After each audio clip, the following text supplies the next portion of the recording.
Yes. మనం morning చెప్పుకున్నట్టుగా నిఫ్టీలో రేపేం జరగబోతుందో చూద్దాం. రేపు సెన్సెక్స్ ఎక్స్‌పైరీ ఉంటది. మంత్లీ ఎక్స్‌పైరీ ఉంటది. కనుక రేపు ఏం జరుగుతుంది? ఎక్కడ సపోర్ట్ అండ్ రెసిస్టెన్స్ వర్కౌట్ అయితాయి.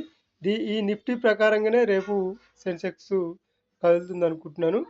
ఎందుకంటే మనం తీసుకున్న సపోర్ట్ అండ్ రెసిస్టెన్స్‌లను వైస్‌గా చూస్తే రేపు గూడా నిఫ్టీ ఏ విధంగా మూమెంటమ్ ఉంటదో సెన్సెక్స్ గూడా అదే మూమెంటమ్ ఉంటది. లేదంటే సెన్సెక్స్ మూమెంటాన్ని బట్టి నిఫ్టీ గూడా ఉండొచ్చు. రెండు రకాలుగా అటు ఇటు ఎటు అయినా పర్లేదు. ఓకే. మనకి ఈరోజు సపోర్ట్ ఇక్కడ తీసుకుంది. మనం మార్నింగ్ షార్ట్ వీడియోలో పెట్టుకున్నాం. వీడియోలో పెట్టుకున్నాం నిఫ్టీ గురించి. దాంట్లో చెప్పుకున్నట్టుగా ఎగ్జాక్ట్‌గా సపోర్ట్ నుంచి పైకెళ్ళిన తర్వాత మనకి క్రియేట్ చేసింది బ్రేక్. ఓకే. ఈ క్రియేట్ చేసిన బ్రేక్ తర్వాత మనకు మొమెంటమ్ రీటెస్ట్ చేసుకొని పైకెళ్ళింది. మనం చెప్పుకున్న మంత్లీ హై లెవెల్‌ని టచ్ చేసి మళ్ళీ కిందికొచ్చింది. ఇది బ్రేక్ అయి ఉంటే విషయం వేరే తిరిగా ఉండేది. కాకపోతే కిందికొచ్చింది. ఈ స్వింగ్‌ని ఈ స్వింగ్‌లో ఇక్కడ వరకు మళ్ళీ లో వరకు వచ్చేసింది. ఈ లో వరకు ఓకే. ఇక్కడ వరకు వచ్చేసింది. రేపు ఏంటి పరిస్థితి? ఇది ప్రెజెంట్‌గా ఈ స్వింగు ఇది తీసేసుకుందాం రేపటికి. ఇది అవసరం లేదు మనకి. ఇది తీసేసుకుందాం. ఎందుకంటే అది వర్క్ అయిపోయింది. ఒకవేళ ఉంచుకున్నా గూడా మనకి లేదు దీనిపైన మనకి సస్టైన్ అయిందనుకుందాం ఒకవేళ రేపు. లేదంటే రేపు మళ్ళీ గ్యాప్ అప్ ఓపెన్ అయిందనుకుందాం. ఒకవేళ గ్యాప్ అప్ ఓపెన్ అయితే మనకి వెంటనే మళ్ళీ 24,305 దగ్గర ఒక రెసిస్టెన్స్ ఉంది. లేదు ఇది గూడా బ్రేక్ అయిందంటే మళ్ళీ ఇక్కడ ఒక రెసిస్టెన్స్ ఉంది. ఓకే. ఇది అప్ సైడ్ చూసుకోవాల్సింది. లేదు ఒకవేళ ఈ సపోర్ట్ నుంచే మనకి రేపు టర్న్ అయింది.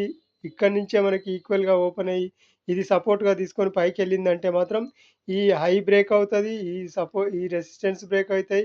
ఈ రెసిస్టెన్స్ గూడా బ్రేక్ అయితది. మనం చెప్పుకున్న లాంగ్ రె లాంగ్‌లో ఉన్న రెసిస్టెన్స్ దాదాపుగా 488 వరకు వెళ్ళే ఛాన్స్ ఉంటది. ఎందుకంటే ఇవి వెంటనే రెసిస్టెన్స్ ఉన్నాయి గనుక ఇది ఈజీగా బ్రేక్ అయితాయి. మనం నిన్న మొన్నటి నుంచి చెప్పుకుంటూనే ఉన్నాం.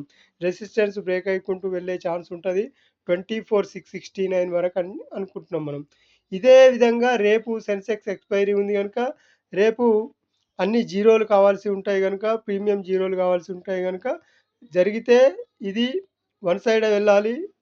ఏది ఆప్షన్ చార్ట్‌లో చూసుకున్న విధంగా ఉంటే ఒకవేళ వెళ్తే పీఈలు 0 అవుతున్నాయి, లెవెల్స్ తక్కువ వెళ్తున్నాయి అనుకుంటే మాత్రం వన్ సైడ్ లెవెల్ పైకెళ్ళాల్సి ఉంటది.